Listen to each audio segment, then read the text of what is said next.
Será que toda profissão, incluindo o de matemático, tem algum objetivo maior, né, além daquele do benefício pessoal de quem pratica, né, a sua profissão, no caso, praticar a matemática?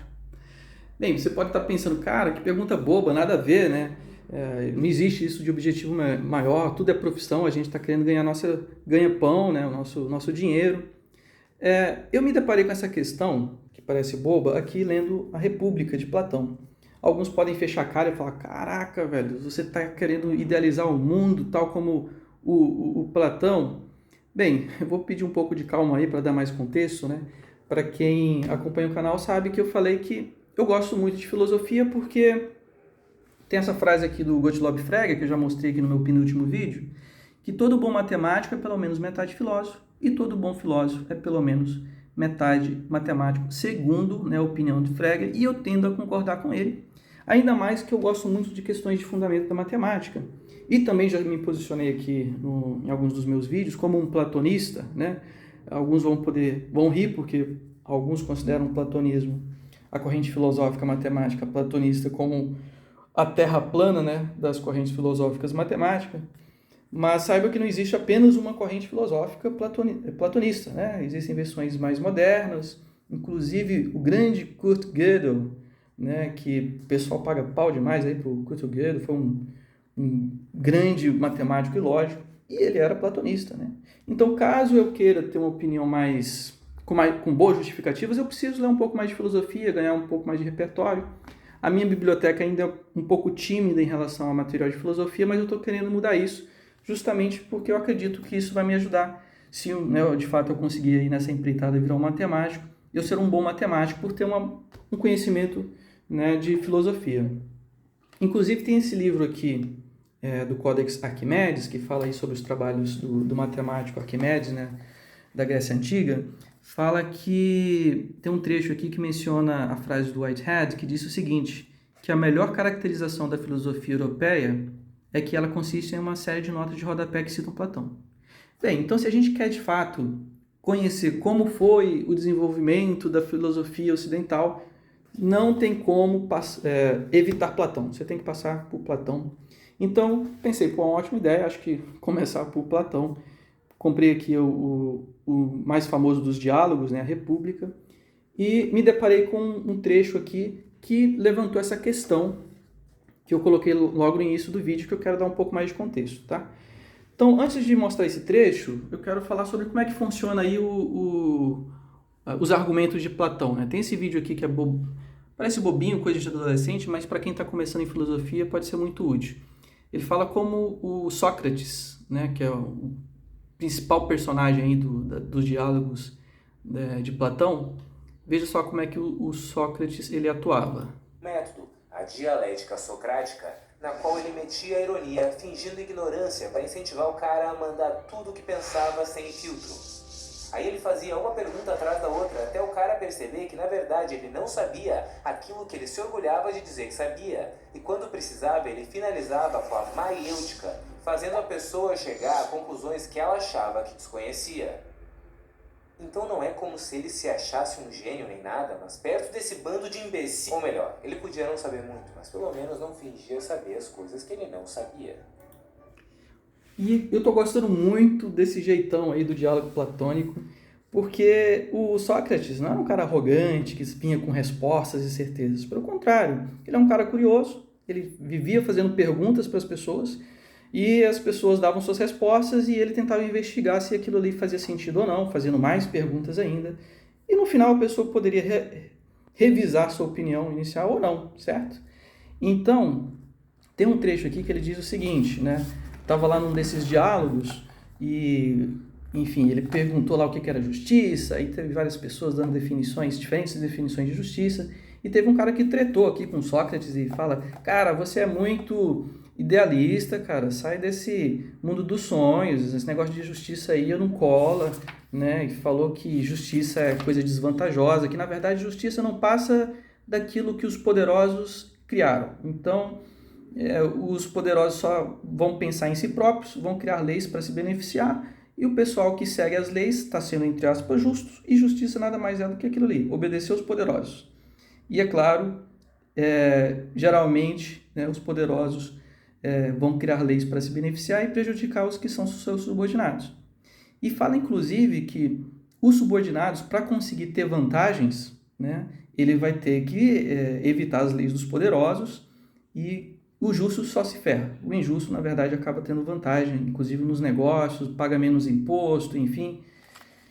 E aí o Sócrates fala, cara, discordo de ti, né, você não vai me persuadir de que a injustiça é mais vantajosa do que a justiça.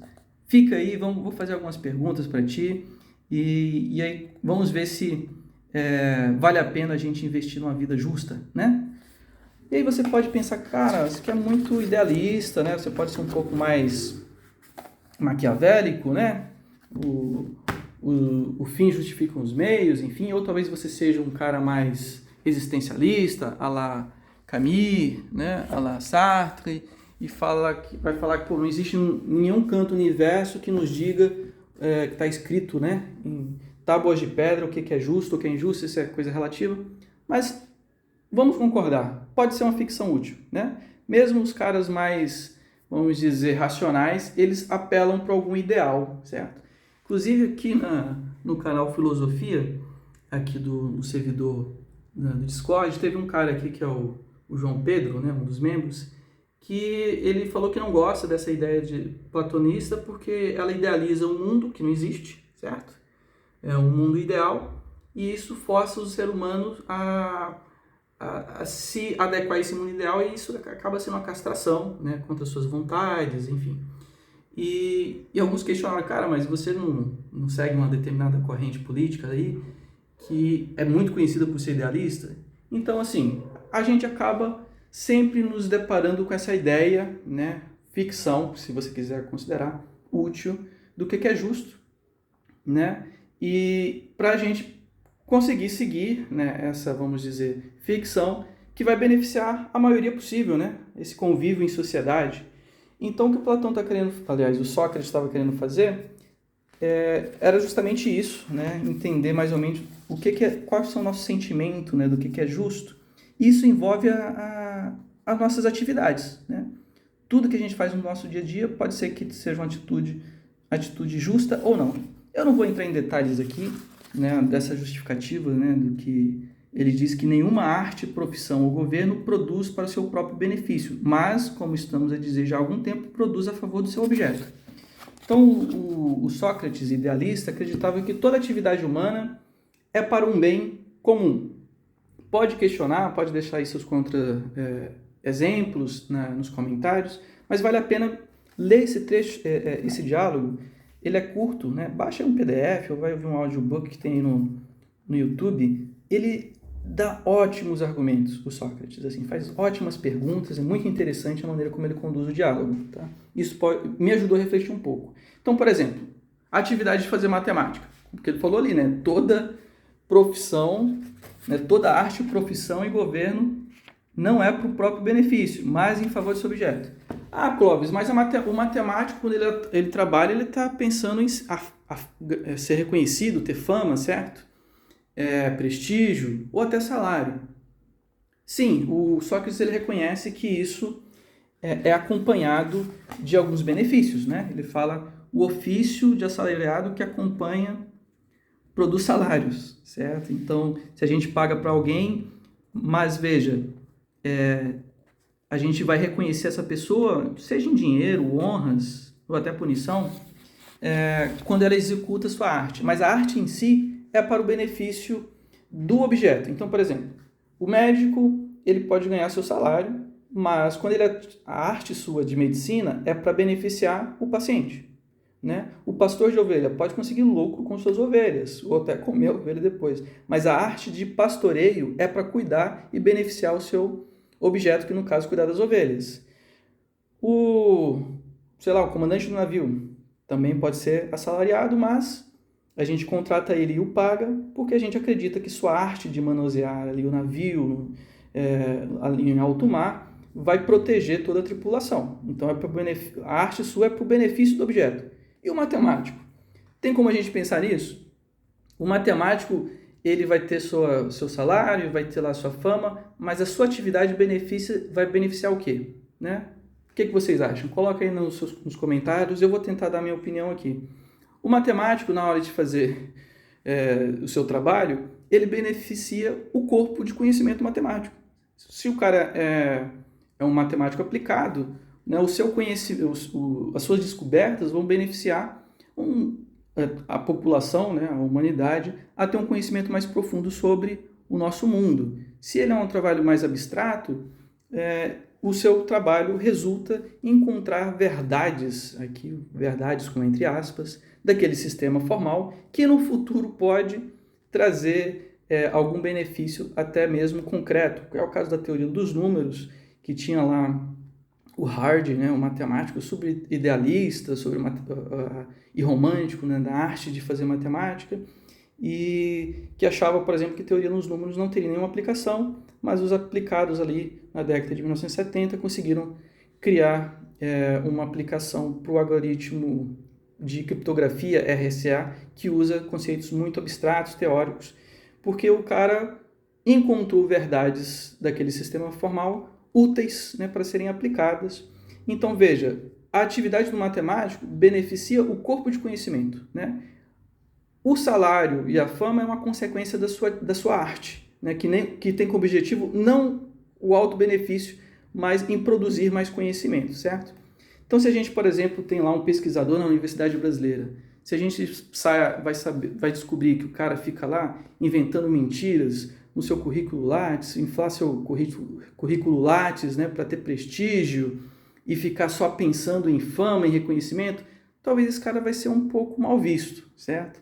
Mas quando é um cara apaixonado por sua arte e produz resultados interessantes, o pessoal fica empolgado com o resultado interessante, né? Então, se o cara vai lá e prova o último teorema de Fermat, a gente fica empolgado com o resultado do teorema de Fermat. Isso beneficia o corpo da matemática. A consequência que vem como recompensa depois não é o objetivo principal, certo? E aí? Muito idealista, Clóvis? Você está sendo muito idealista? Ou não? É assim mesmo, né? Como diz, é uma ficção útil a gente entender que nossas atividades elas estão servindo a algo maior, né? Que vai beneficiar, vai ser mais justo a todos, e não só esse foco excessivo, né, em se auto-beneficiar. Você acha que isso é uma ficção útil, interessante? Alguns podem ter várias críticas com respeito ao platonismo, mas tem uma frase famosa, né, uma expressão em língua inglesa que diz que a gente não pode jogar a água da banheira junto com a criança, né? Você vai dar o banho na criança no banheiro, você joga a água suja fora e fica com a criança, certo? Então, joga tudo que você acha que talvez não seja útil, mas não dá para jogar tudo fora, né? Talvez tenha ideias interessantes aqui, mesmo que a gente esteja numa sociedade mais liberal, com foco no indivíduo, as ideias platônicas podem ser muito interessantes aí para o debate, não só sobre filosofia da matemática, porque também, né, ela beneficia isso, mas como, né, cidadãos conscientes que a gente quer viver numa sociedade, né, mais justa, que, né, possibilite o máximo possível as pessoas, né, se darem bem, enfim. Então, é inevitável a gente pensar no mundo ideal, certo? E é isso aí, gente. A minha ideia, minhas reflexões de hoje, né, um vídeo aí mais para reflexões mesmo. Quero agradecer aqui os membros do canal pelo apoio, né? Muito obrigado por todo o apoio de vocês, gente. E é isso aí. Fui!